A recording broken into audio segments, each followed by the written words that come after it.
Hey guys, my name's Justin Stone and I'm a coach for the Chicago Cubs. And like you, I too went to Washington Elementary School growing up in Robinson. And today's book that we're going to read to you with my helpers, who are also second graders and kindergartners here in Chicago. I'm Cola. And this is Alice. This is the grizzly bear who lost his GRRRR. And just like you guys, I'm at home too, kind of like out of school. I'm out of spring training, so this is a great time a great way to pass the time with you guys, and look forward to sharing this story with you today. There is some crowd participation pieces you'll see that the kids will do, and you can follow along in those parts as well. Each year, for as long as the forest has stood, a contest is held for the bears of the wood. And the bear who has won for 3 years in a row is a grizzly called Fred. He's the star of the show.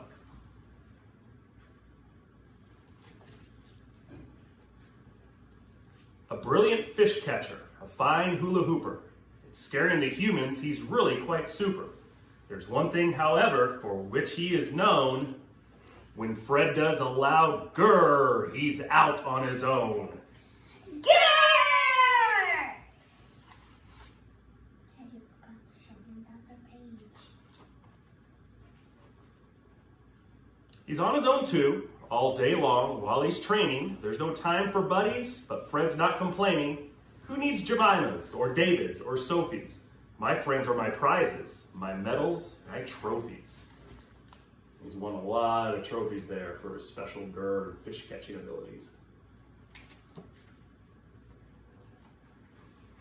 Now this guy is Boris, the new bear in town. He's entered the contest to win Fred Bear's crown. He's big and he's strong, and he's fast and he's clever. They say that his GRRRR is the loudest GRRR ever. This is Boris. He's gonna take on Fred.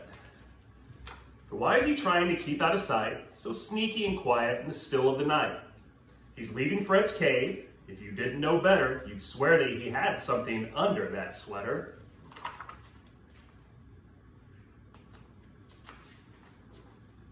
The day of the contest, this could spell trouble.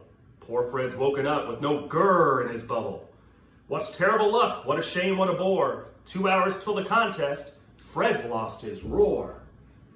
You can see the conversation bubble there is empty. He's lost his GRRRR. Meanwhile, in the treetop, a helpful young owl looks down through the leaves at the bear with no growl. With a hoot and a flutter, he jumps from his perch. My name is Eugene. Can I help with the search? Not sure what to do, not sure what to say. Fred smiles at Eugene and whispers, okay.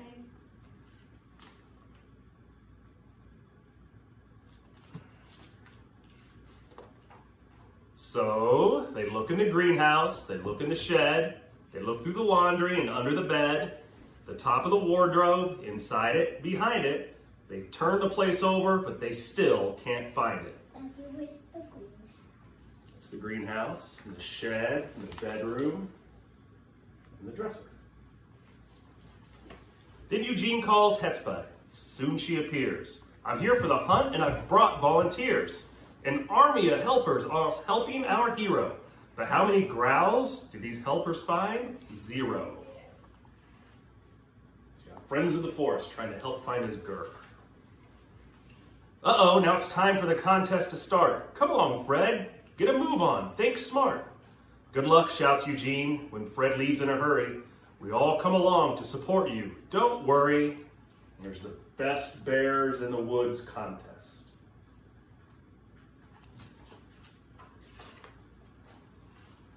First at the fish catching, Fred is on fire. Look at that score getting higher and higher.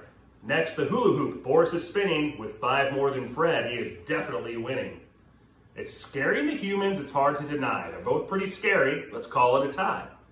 And now for the loud GRRRR in the last round of all. But who's in the lead? Well, it's too close to call. So Fred won the fish catching. Boris won the hula hooping. And they're both equal. They both scored 100 on scaring humans. First up, it's Boris. A deep breath, and then... Look at the needle, it's pointing to 10. Now Fred's in the spotlight, he puffs out his chest, he opens his mouth, and he hopes for the best. extraordinary state of affairs. Fred lost his GRRRR, but his helpers found theirs. So you can see it's all of his helpers in the background that substituted the GRRRR for him. The sound is so loud it makes Boris jump. And look what fell to the ground with a bump. Fred's GRRRR, says Eugene. It was you all along. You're a bad, bad bear, Boris, and cheating is wrong. GRRRR? It's true, Boris cries. I'm guilty. I did it. I went to Fred's cave, took a growl, and then hid it. I'm new here, you see, and I live all alone. I don't have any friends of my own. I hope that if people thought I was a winner, then maybe sometimes they may come round for dinner.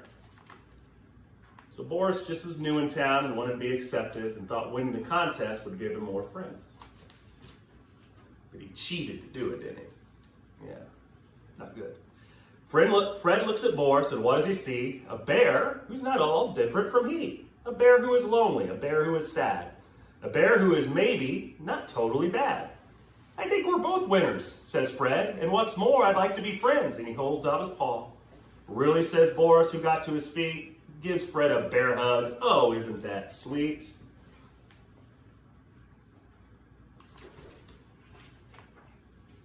You always remember how this story ends, that Fred lost his GRRRR, but discovered his friends. Daddy, I'm going to do this. Ooh, ah, ooh, ah, ooh. Now, why are they doing the oohs and the ahs? Because of the fireworks. Yeah, they got to see fireworks with all their friends, and they made a bunch of friends at the end. Have a seat for me. We'd like to finish up the story by also giving you guys a message, and your principal asked me to do that. And I always think back of being at Washington School and growing up in Robinson and thinking of wanting to be maybe an athlete one day or wanting to be a pro baseball player. And I always thought, I'm from a small town and I really hadn't traveled much, and just small town people don't get opportunities to do things like that. And I obviously can't be further from the truth. So I'll finish up my message today with whatever you want to do, no matter where you're from, you can do it as long as you work towards that goal. Thanks for joining us for the story, guys, and be safe.